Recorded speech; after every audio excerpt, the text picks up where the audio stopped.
We're quite confident that our project design will end up in a harmonious result with the beef cattle business that's sort of running here at the moment.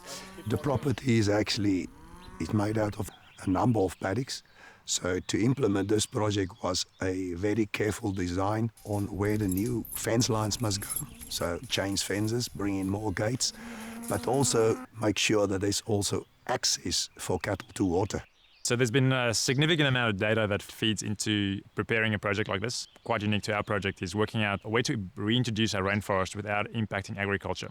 We did a trial with a tech startup called Movement, where we had GIS tags, and that tracked the cattle movements over the property over a period of a month. And that sort of indicated that there was several areas where the cattle didn't venture very often.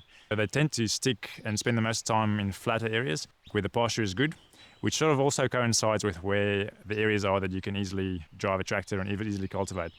So we need to make sure that we're putting back here what was here before. We feel quite passionate about that. We don't know what normal actually is. We don't know what it looked like here 100 years ago or 200 years ago and what normal is in terms of species selection. And we've determined that lowland subtropical rainforest is the right ecological community for this area. That's narrowed our scope down significantly in terms of what species we're going to go for. And it's also a critically endangered, threatened ecological community. Within that is several hundreds of species within that community, and we are introducing about 61 of those.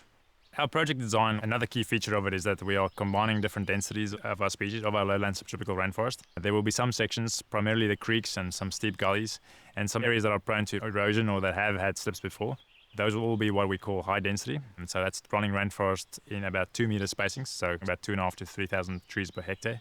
The intention for those areas is just to stay a rainforest indefinitely and to start regenerating about after 10 years. It starts self-propagating. The lower density areas are areas that we believe in the future we might be able to cultivate more effectively. Those areas we've decided to do low density as well as clusters. As part of my research, we've found evidence that trees have a high possibility of preventing landslides. If there's trees, the rainforest trees specifically, then there will be more runoff. The creeks will start pumping out water. In doing that, the quality of the water will be better, less silt in it, so the animals will have access to better quality water. It'll be crystal clear water with beautiful rainforest. So we're expecting potentially that we can open up walking tracks and all kinds of other public sort of events that we can enjoy that for a long time to come.